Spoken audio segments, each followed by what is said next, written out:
Bonjour et bienvenue à notre méditation quotidienne. Nous célébrons aujourd'hui la fête de Saint Matthias, apôtre. Aujourd'hui, l'Église se souvient de l'apôtre Matthias. Il fut élu immédiatement après l'ascension de Jésus au ciel pour recomposer le nombre 12 correspondant aux 12 tribus d'Israël, c'est-à-dire à l'ensemble du peuple élu. Dans ce nombre, il y avait un désir d'exhaustivité et en même temps une vision de l'universalité du salut qui était la préoccupation la plus urgente de la première communauté chrétienne.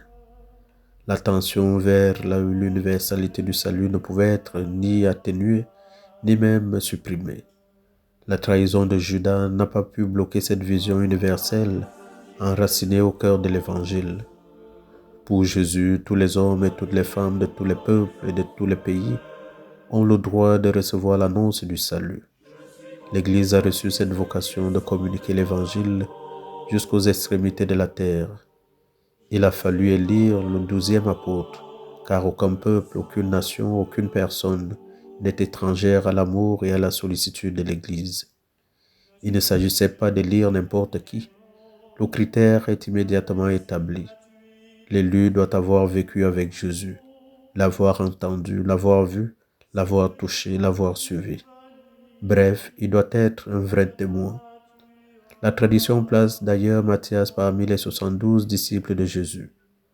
La préface de la liturgie ambrosienne chante « Pour que le nombre des apôtres soit recomposé, tu as posé un singulier regard d'amour sur Matthias, initié à la suite et au mystère de ton Christ.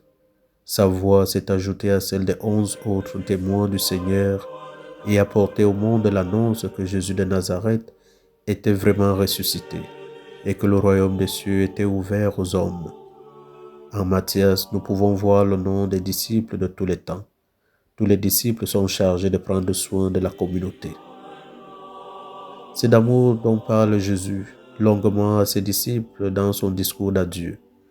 Demeurez dans mon amour. C'est dans cet amour de Jésus que Pierre, mu par l'Esprit Saint, dit aux 11 apôtres, il faut remplacer Judas, celui qui est parti. C'est alors que se déroule l'élection de Matthias. Dieu appelle les apôtres pour qu'ils conduisent son peuple. Ils sont au nombre de 12, il les a choisis pour qu'ils le rejoignent. Que vous alliez, que vous portez du fruit. Ainsi s'exprime la fécondité de la vie de l'Église de Dieu en nous. Que nous portons les uns aux autres l'amour. Quand nous célébrons la fête d'un apôtre, la communauté rassemblée dans la joie célèbre l'Eucharistie du Seigneur. La parole de Dieu donne sens à notre vie. Elle établit une fraternité nouvelle dans le Christ.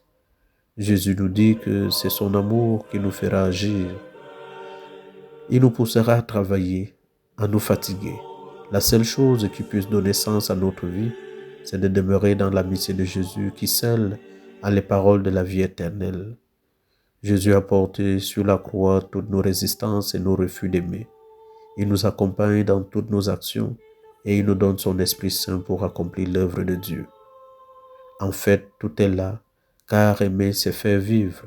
Aimer, c'est vivre pour que l'autre vive, pour qu'il puisse se chercher, se trouver, se dire, pour qu'il se sente le droit d'exister et le devoir de s'épanouir. L'homme a besoin d'amour. Aimer, c'est faire exister l'autre, à perte de vue, à perte de vie, malgré ses limites et ses handicaps, malgré les frontières sociales et culturelles, malgré les ombres de l'égoïsme ou de l'agressivité. Aimer, c'est repartir sans cesse à 2, à 10, en communauté, en église, parce que l'amour de Jésus ne nous laisse pas en repos. Il n'y a pas de plus grand amour, il n'y a pas d'autre limite à l'amour que de donner sa vie.